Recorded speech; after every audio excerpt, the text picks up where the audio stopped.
যুব সমাজকে ধ্বংসের অন্যতম একটা কারণ হলো মদ, নেশা। রাসূল করিম সাল্লাল্লাহু আলাইহি সাল্লাম বলছেন, ইস্তানিবুল খামরা ফা ইন্নাহু উম্মুল খাবাইস।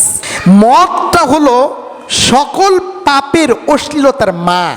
যেরকম মায়ের গুরুত্ব বেশি, একটা জাতি গঠনে মায়ের যেমন ভূমিকা বেশি, ইসলামের মধ্যে মায়ের ভূমিকা বেশি। রাসূল করিম সাল্লাল্লাহু আলাইহি সাল্লাম মায়ের হক প্রতিষ্ঠা করতে 3 বার বলেছেন। 4 নম্বরে বাবার কথা বলেছেন। সন্তান গঠন করতে, সন্তানকে সুন্দর আদর্শ নাগরিক গঠন করতে যেরকম মায়ের ভূমিকা বেশি, ঠিক অশ্লীল অপকর্ম ঘটাইতে সবচেয়ে বেশি ভূমিকা রাখে মদ, মাদকতা। এটাকে উম্মুল খাবাইস বলা হয়েছে। মুআজ রাদিয়াল্লাহু আনহুকে আল্লাহ রাসূল প্রচুর ভালোবাসতেন। প্রচুর ভালোবেসে আল্লাহ রাসূল মুআজ রাদিয়াল্লাহু আনহুকে কয়েকটা উপদেশ দিয়েছেন, 10টা উপদেশ দিয়েছেন। আউসান নবিয়া সাল্লাল্লাহু আলাইহি সাল্লাম মুআজান বিআশরি কালিমাতিন। আল্লাহ রাসূল সাল্লাল্লাহু আলাইহি সাল্লাম মুআজকে 10টা বিষয়ে ওসিয়ত করেছেন। তার মধ্যে একটা বিষয় হলো ওয়ালা তাশরাবান্না খামরান, তুমি কখনো নেশা জাতীয় জিনিস সেবন করবে না। ফাইন্নাহু রাসু কুল্লি ফাহিশাতিন, কেননা নেশা জাতীয় জিনিস প্রত্যেক সকল অশ্লীলতার চাবিকাঠি। রাসুল অর্থ কি? মাথা। মাথা মানে কি? একটা শরীরের মধ্যে মূল জিনিস হলো মাথা। মাথা দ্বারা গোটা শরীর পরিচালিত হয়। মাথা যদি ঠিক না থাকে, গোটা শরীর ঠিক থাকবে না। ঠিক হাদিসে বলা হয়েছে রাসু কুল্লি ফাহিশাতিন, প্রত্যেক সকল অশ্লীলতার চাবিকাঠি হলো মদ। দেখুন এই হাদিসটা নাসাইয়ের মধ্যে আছে 5666 নম্বর। এটার মধ্যে ব্যাকগ্রাউন্ডের মধ্যে একটা ঘটনা আছে। পূর্বেকার জামানায় একজন আবেদ, ইবাদত গুজার, সে খুব ইবাদত করত, সবসময় ইবাদতের মধ্যে সে নিয়োজিত থাকতো। তো একজন নষ্টা মহিলা, অর্থের বিনিময়ে যারা নিজেদের ইজ্জতকে বিক্রি করে, হরণ করে, তাদেরকে নষ্টা মহিলা বলা হয়। তো ওই আবেদকে তার প্রতি আকর্ষণ সৃষ্টি করার জন্য অনেক কাজ, তার একটা ইচ্ছা যে আমি আবেদের সাথে আমার কামনা বাসনা পূরণ করব।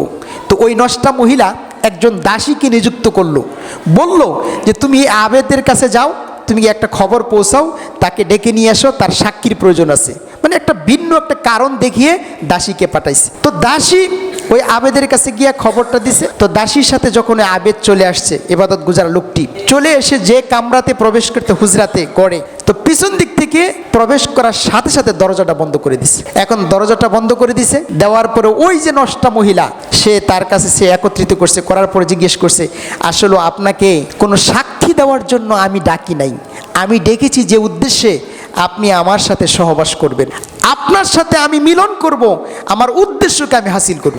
তখন এই বেচারা, এই আবেদ খুব বিরাট পরীক্ষায় পড়ে গেলেন। আরে এখন আমি কিভাবে আমার ইমানটাকে, আমার ইমান আমলটাকে রক্ষা করব, এই ভেবে খুব চিন্তায় পড়ে গেলেন। তখন ওই নষ্টা মহিলা বললেন, আপনার জন্য 3টা জিনিস প্রস্তুত আছে। একটা হলো মদের বাহন, একটা মদের পাত্র রেডি রাখা আছে ওই ঘরের ভিতরে, আরেকটা শিশু রাখা আছে। একটা মদের বাহন, আর একটা শিশু, আর হলো আমার সাথে সহবাস করার সুযোগ। তো আপনি কোনটা গ্রহণ করবেন? তো এই লোক চিন্তা করলো যে আমি তো তার সাথে সহবাস করতে পারি না, অসম্ভব, আর আমি শিশুটাকে হত্যা করতে পারি না, কারণ এটা তো শিশু, হত্যা করা যাবে না। তখন সে সিদ্ধান্ত নিল যে আমি মদ পান করব।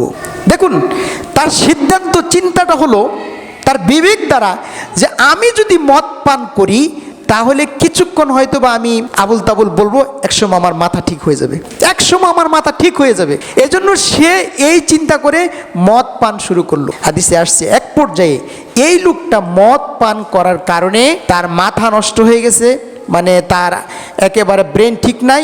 পরবর্তীতে ওই শিশুটাকে হত্যা করেছে, ওই মহিলার সাথে সে যৌন মিলনে একত্রিত হয়েছে।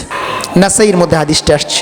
তাহলে দেখুন যে উম্মুল খাবাইস রাসু কুল্লি ফাহিশাতিন, মদ যে প্রত্যেক সকল অশ্লীলতার চাবিকাঠি, এটা কিন্তু স্পষ্ট হয়ে গেল। মদ পান করছে, আর তার দ্বারা পরবর্তী 2টি বড় অপরাধ তার দ্বারা সংগঠিত হয়ে গেল।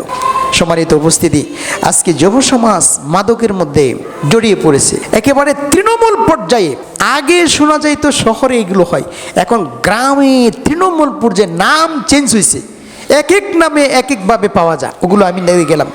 এই যুব সমাজকে যদি আপনি মাদক থেকে বাঁচাতে চান, শুধু ওই বক্তৃতা দিয়ে, ভালো একটা খুতবা দিয়ে, ভালো একটা লেখনীতে, দেওয়ালিকার মধ্যেই নিজেকে মাদক মুক্ত করার জন্য আপনি যথেষ্ট মনে করতে পারেন না। আজকে তো দেখুন, সমাজ থেকে মদ উঠানোর জন্য, এলাকা থেকে মাদক সেবন বন্ধ করার জন্য, এগুলোর জন্য অনেক কিছু করছে, কিন্তু ফলশ্রুতিতে অনেক কিছু পরিবর্তন হয়েছে, কিন্তু যতটুকু হওয়া দরকার সেভাবে কিন্তু হয়নি।